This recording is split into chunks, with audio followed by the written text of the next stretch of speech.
So yun guys, magandang hapon. Dahil 5 PM na uuwi na tayo ngayon sa bahay. Gamit pala natin yung ating Sniper 155. Ang ganda ng panahon ngayong araw na ito. Sarap mag long ride. As you can see, may nilagay pala tayo sa ating motor na cellphone holder para pag mag long ride tayo, mayroon tayong lalagyan ng cellphone. At pinalitan din natin yung side mirror yung ating motor kasi yung stock medyo mahaba yung stem niya. At ito naman yung nakakabit, medyo maganda naman yung quality ng side mirror natin. Chill lang tayo sa pagdarive kasi nasa brake and period pa yung ating motor. Sobrang smooth ang motor na ito, maganda siya gamitin. Shoutout pala sa Club I, Team Tacloban, kailan kaya tayo maglo-long ride. Sa mga naka-Sniper 155 dyan na naka-shifter, ano kaya magandang shifter para sa ating 155? Paki-comment na lang guys, comment down below. Oo, naka-rider, dahan-dahan lang. Ito pa yung Sniper, mabilis din. What? Oo, ingat kayo, huwag kayo maghabulan. Sino kaya yung mga yun? Maghahabulan na yata sila. O, dihado naman yung Sniper kasi may angkas. At yamado naman yung naka-rider kasi walang angkas. At nasa Sonto na pala tayo ngayon.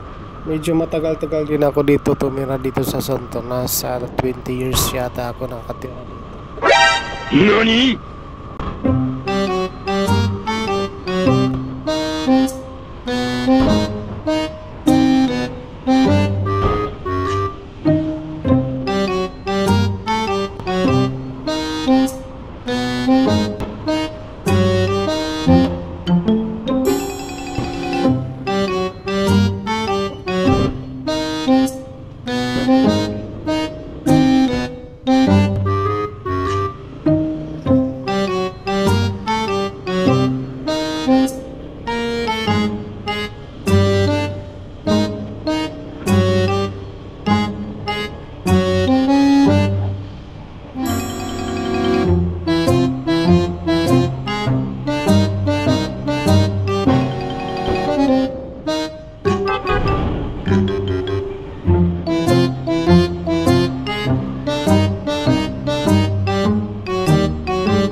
So yun guys, nasa bahay na tayo ngayon. Tara, pasok tayo guys. Sama niya ako sa bahay. So yun lang guys, see you next vlog.